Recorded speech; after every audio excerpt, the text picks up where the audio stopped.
Good afternoon, fellow ruminators. Welcome back to another session, Rumination with Andrew. Thank you so much for joining as we are about to discuss a very important topical matter. And today we are going to be looking at the fact that Jamaica's lack of development is largely due to the fact that we have an underdeveloped and undeveloped educational system, that we have not sought to educate our people. As a result of that, we are lagging behind in the Caribbean and also as a country. We have not achieved our full potential. Neither can we if we do not buckle down and begin to assess the reality that it's a lack of education, and it's primarily due to the fact that our politicians lack the vision, and they often come and they lie to you. They deceive you by telling you that if they lower the debt and if they do all of what they say they're doing, and if they implement some technology and they build some new houses, then Jamaica's economy and Jamaica's development is going to be in full gear. And that is not true. I hope you understand that a lot of the housing developments and the tourism in Jamaica are closely aligned with private interests, and they're not necessarily interested in the full potential of Jamaicans and in Jamaica's full development. What they're there to do, they are there to pursue their own economic interest, their own vested interest. And that we must understand. Oftentimes, we're thinking that because we see some housing developments, which many people can't afford, by the way, and we see some malls or some plazas and some nice cars on the road, we think that that is the only way that we can say that the country is developed. But it's the human capital that is the most important ingredient for any development. Because when you think about it, the United States was a basket case in 1776. But through its innovative power, the fact that when they went there to the United States, when these pilgrims went there, they ensured that they developed their minds. And we have not yet understood that in Jamaica, that the development of the mind is critical. Now, I mentioned last week in the video that I posted on the Jamaican Creole that the Jamaican Creole is not a tool that is meant to develop the mind. And it's not that the Jamaican Creole is inherently inferior. It's that we have not developed any superior product to suggest that the language that is aligned, to the Creole language is a language that is equally competitive to English and also to French and to Spanish. But let us even look at these other global languages like English and Spanish and French. We understand that if you want to get anything published in science, in any real journal, if you want to publish for a top-notch journal in the world, not only in America, but in the world, you have to publish it in English. I remember when I was in Brazil, I was talking to a mother who had a scientist. Her son is a scientist and he was living in the United States. And she was saying that he has to publish all his papers in English because that is the standard procedure. Now, would you say that English is superior? Maybe not. It's not a superior language. Well, it's superior in the sense that it might have over the years produced more things and more technology than the other languages have produced, more science and technology. So we must understand that in former years, in former times, Spanish and French, German were the global languages.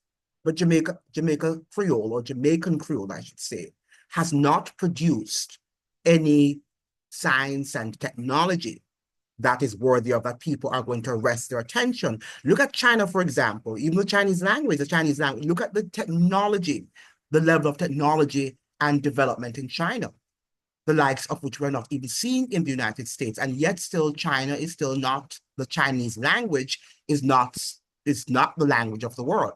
It's a world language, but it is not on par with English. In fact, many Chinese are sending their children to the United States, to Canada, to Australia, and to Britain to master and to learn the English language because they understand that that language is so important. It's a very important tool in mastering science and technology. And many of them return to China, by the way. Many of these so-called graduates, after they have finished their studies in the UK, in the United States, in Great Britain, in Australia, and other parts in Canada, they return home to develop China. What is happening in Jamaica, on the other hand, is that we are losing our brightest and sharpest minds to North America because there is no vision in Jamaica, so the people leave. And they do not, most of them do not return. And many who desire to return cannot because of the lack of development. You don't have proper hospitals. You don't have proper ambulances if they should, emergency calls. I mean, you might die because the 911 is not going to, the one, is it 119 or 911, whatever you call it down there? Yeah, it's not going to help you. They do not come quick enough to save people's lives, right? So we have a collapsing health infrastructure, we have a collapsing educational system, and our country lags far behind. But this morning we saw Peter Espeut in the Gleaner, and his article here, he has an article underdeveloping our human capital. And this is what Peter Espeut has as his column this morning in the Jamaica Gleaner in the commentary. It is my view that the real damper on Jamaica's economic growth and development is the underdevelopment of our human capital. A lightly educated and unskilled labor force cannot produce Jamaica out of our economic malaise. I repeat that. A lightly educated and unskilled labor force cannot produce Jamaica out of our economic malaise and cannot earn enough to create the demand that will stimulate the private sector to open factories and to industrialize agriculture. Well, I must say here that the private sector doesn't want this, Peter Espeut. They don't want this sort of educated populace and they don't want anybody to compete with them. The private sector wants to have monopolies in Jamaica. And we can see that's one of the reasons why things have happened. That is one of the reasons. And let me say something to you clearly. The private sector was involved with the government. The private sector was involved with the government to have these domestic industries, local industries collapse during the FinSAC era so that they would not have any competitors. If you notice also the banks collapse, and we all have the NCB now and Bank of Nova Scotia, and you have probably a few spattering of other banks, but it's not the competitive nature as we had in the 1990s. So this is not what they want to do. This is engineered, right? It is engineered, and it's a plan to keep Jamaican populace down.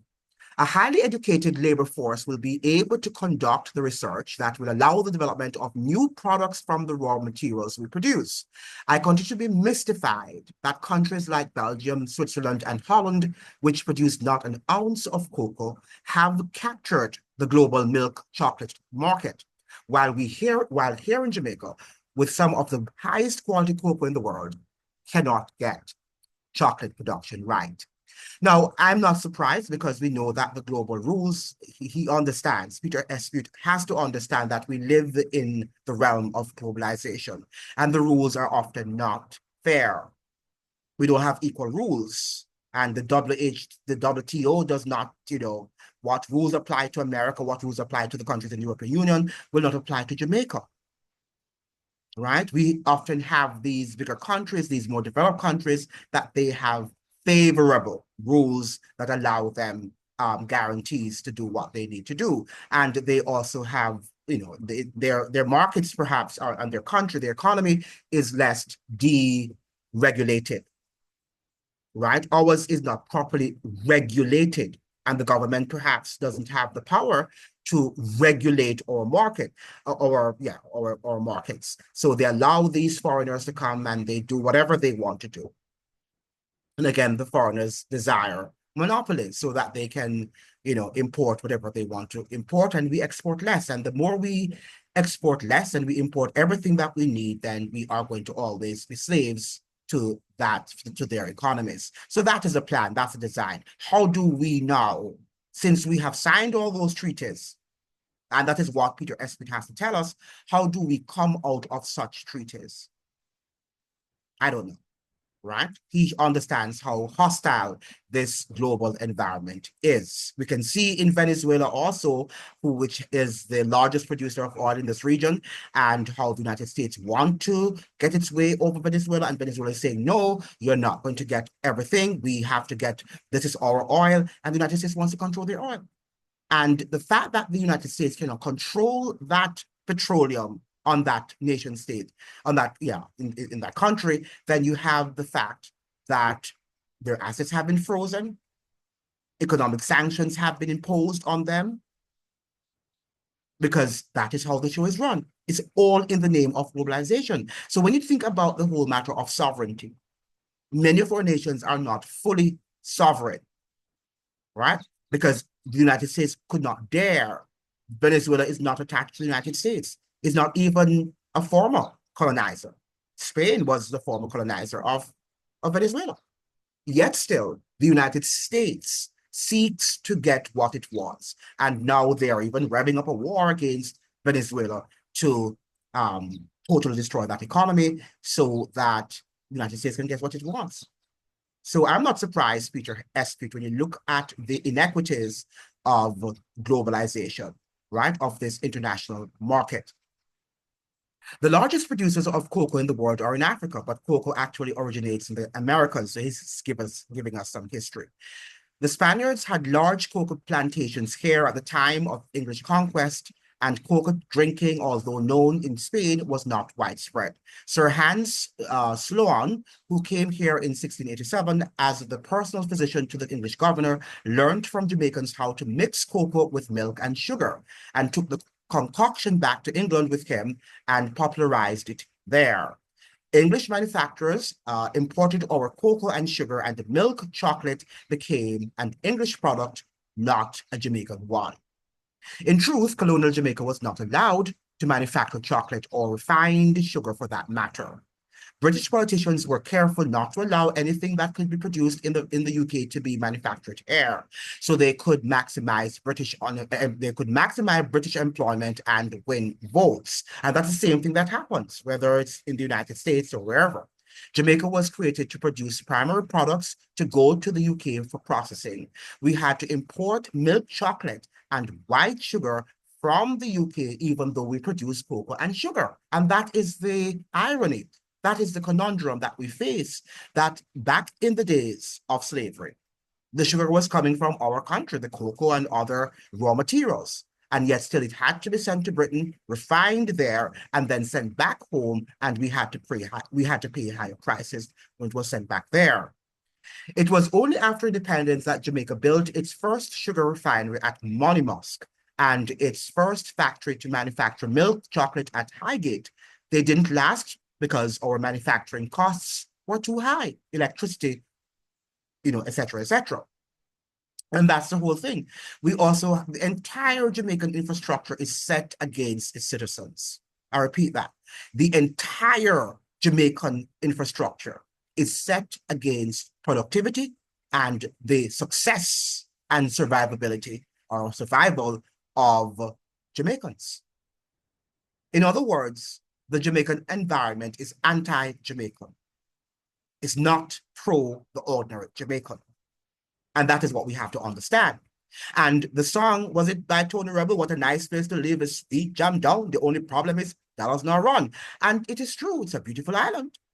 And if you have the money, and that's why many Jamaicans, having gone to Great Britain and to Canada and to the United States, some of them having earned something sufficient, they return and they are able to enjoy the island. But for those who live there, the island does not seek to develop their full capacities, and only few. Now, what happens is that they use psychology and they'll say, look at the few people whom Jamaica has helped. That's what they do there. And they suggest to you that if X can do it, then Y and Z can do it.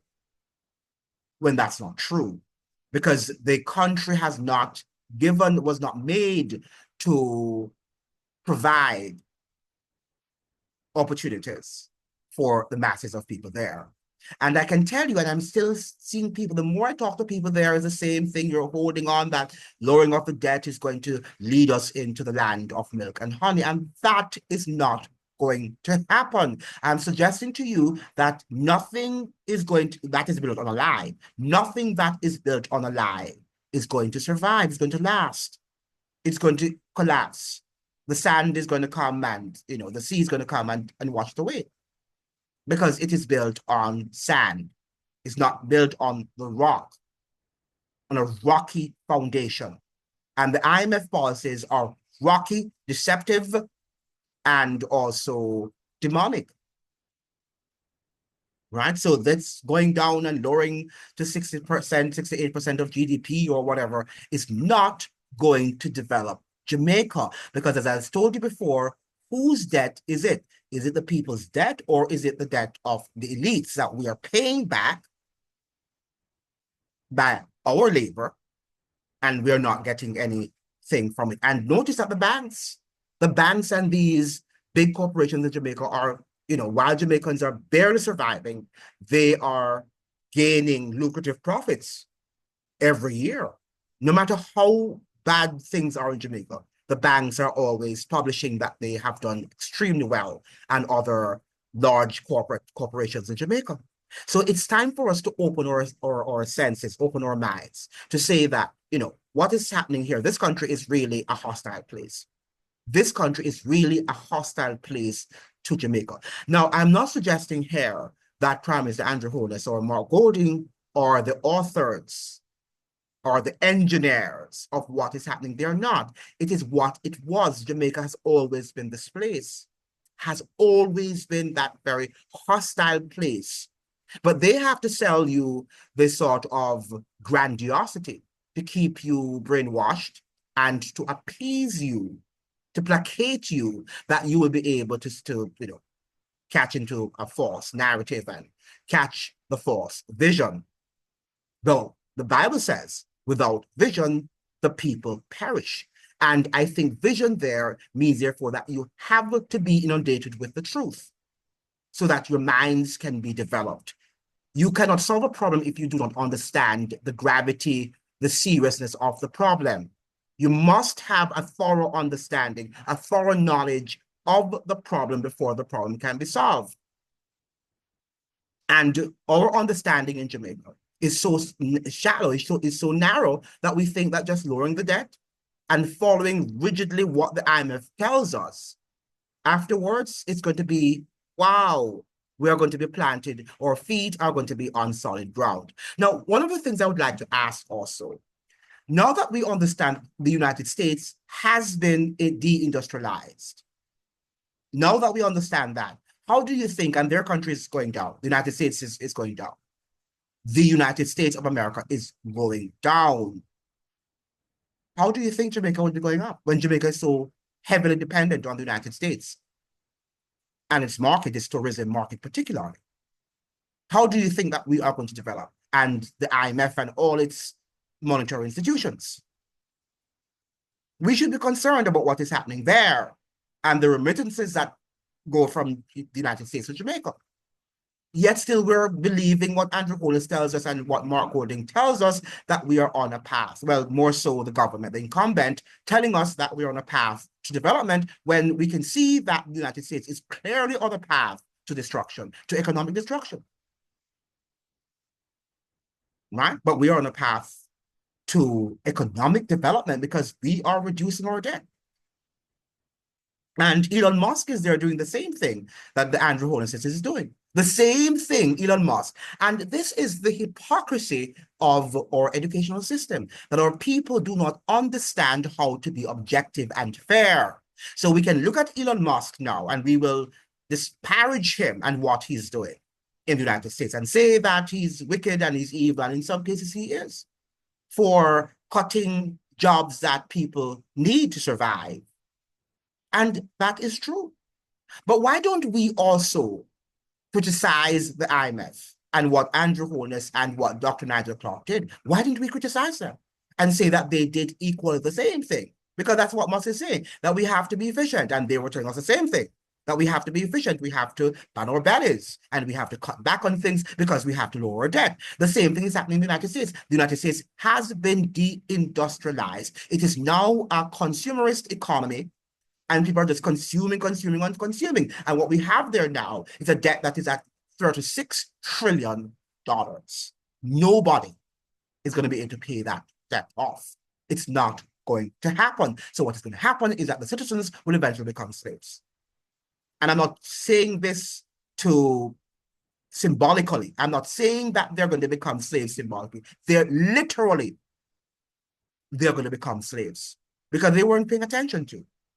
You can't be consuming and not producing and say that you're still a capitalist nation. The United States was the exemplar of capitalism. And now it is now the exemplar of consumerism, just consuming and not producing anything. And the education system there is also in shambles. Looks on, on the exterior, it looks like they're educated. But it's not about education, it's about preparing people to work in factories. Whether you're a pharmacist or you're a teacher, you're a doctor, you're a lawyer, you're just a factory worker. When you listen to how people think, people in the United States in the 19th century, even without a high school education, far more superior than many people who say they have masters and PhD. Because the education system is rotten to the core, and I'm a part of it, so I can tell you about it. It's rotten to the core. That's what is happening.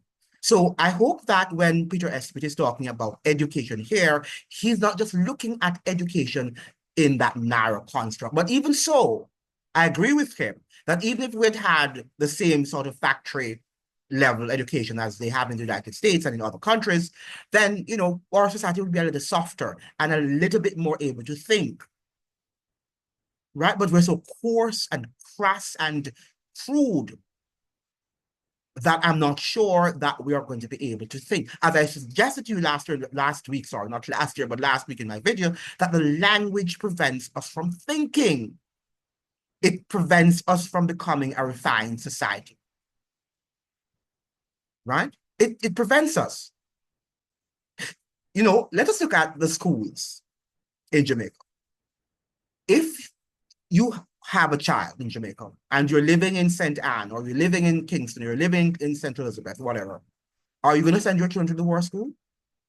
Would you want your child to be sent to Hampton or to Monroe or to Westwood or to Campion or to Kingston College? Yes, that's what you want to send them to the best school.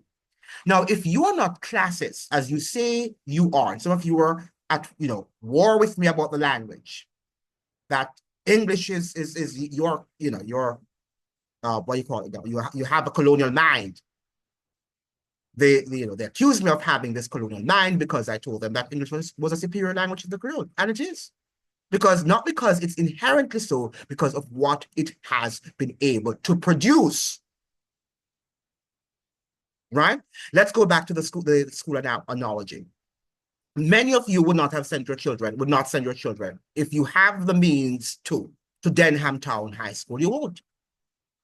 Or to Seaview Gardens, whatever, high school. You will not send them there. You want them to get, some of you want to even pay. If you can pay the principal at Kingston College or at St. George's or at Hampton or at Immaculate to have your children get into that school, you're going to get into that school. So why are you now suggesting that English is not superior to the Jamaican Creole? Why send your children to Immaculate when they can be sent to Denham Town? Yeah? This is a hypocrisy that I hope you're understanding the connection I'm making here. Because you're sending your children to Hampton and to Immaculate and to the York Castles and to the Westwood and the St. Helens because you think that these schools are superior and that they will get a superior education in these schools. And these schools are just not, superior because of the name. It's because they have earned it.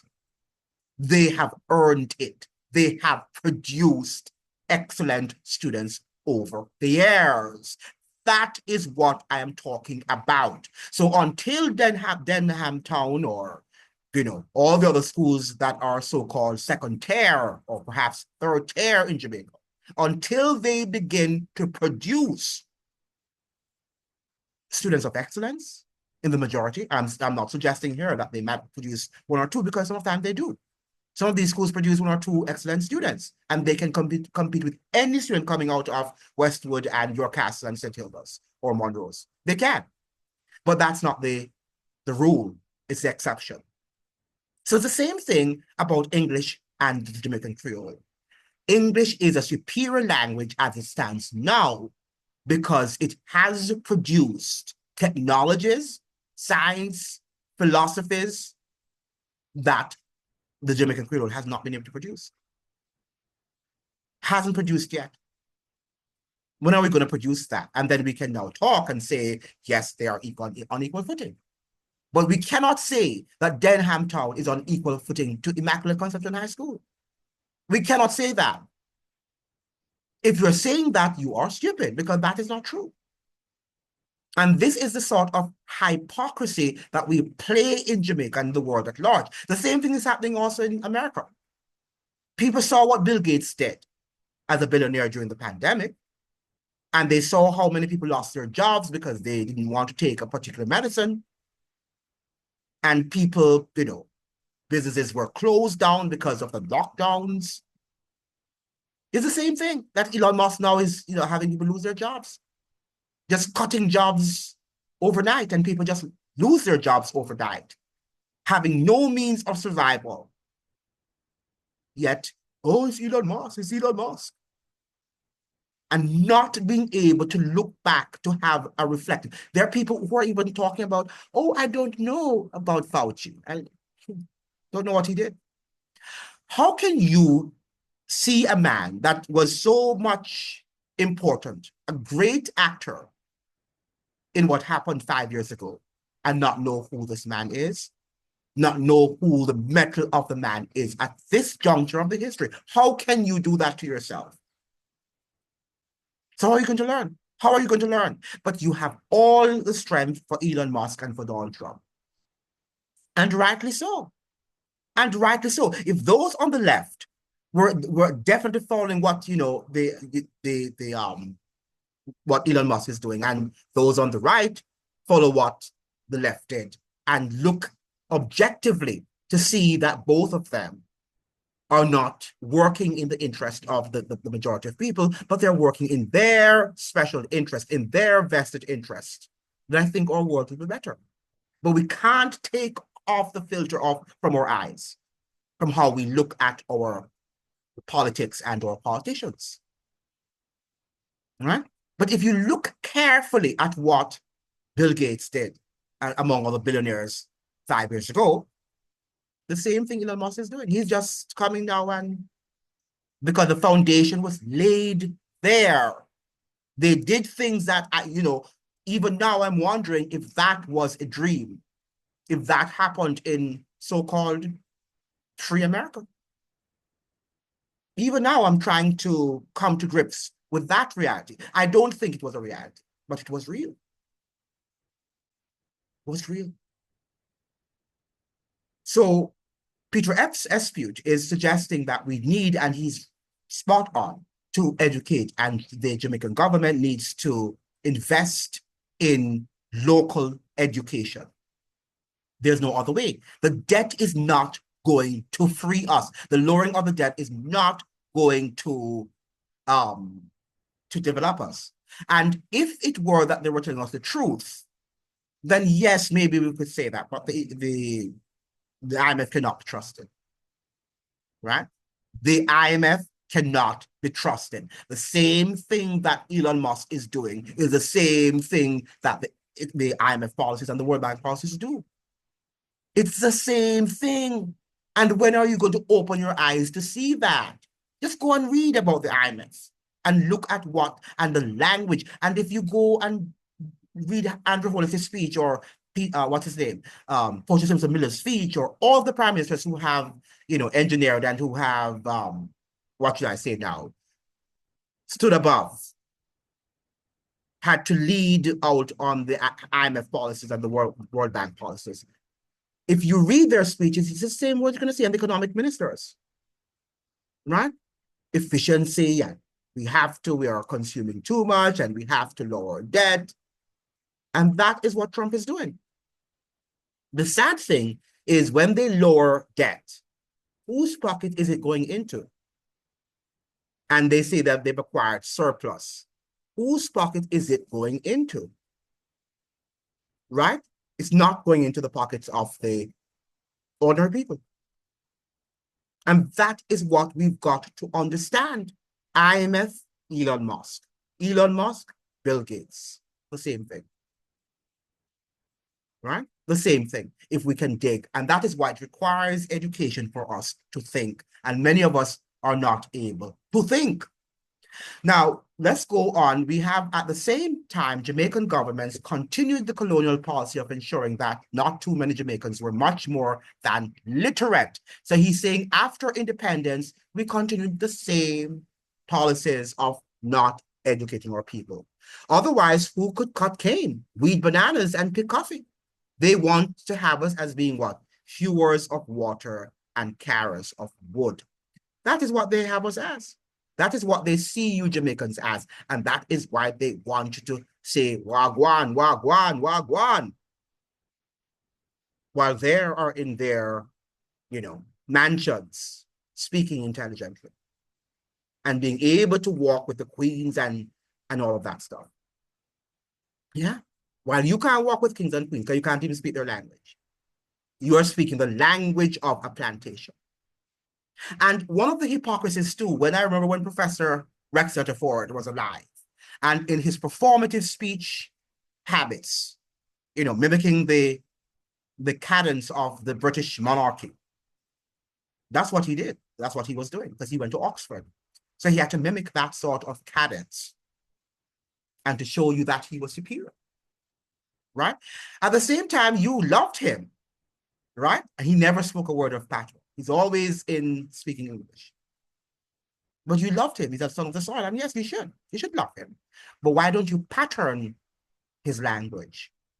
Why don't you pattern the language of Professor Rex Netterford? I think that it would be a good thing to do so. Right? But yet still when he's walking with kings and queens, you're proud of that. And the king and queens are going to walk with somebody who can't express themselves or himself or herself, I should say, in English.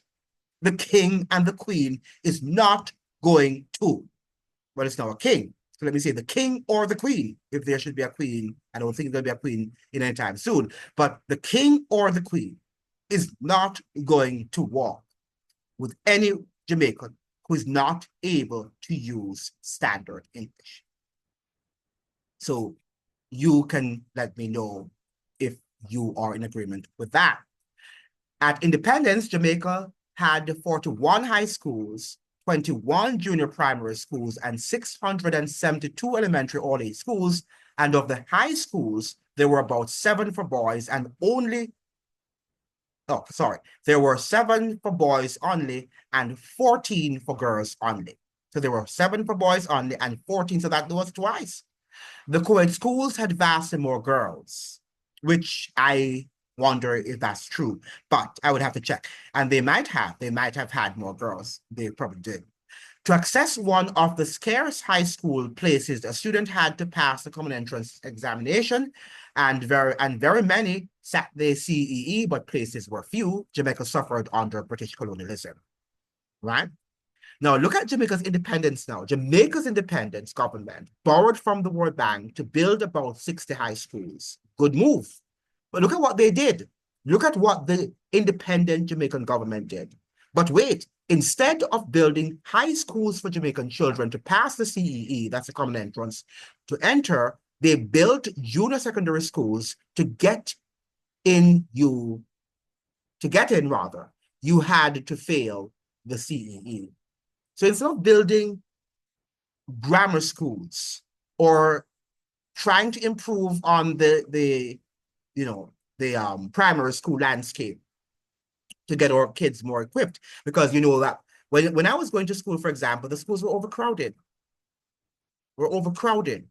If they were to have built more primary schools and had the class sizes to lower the class size or the class sizes, then they could have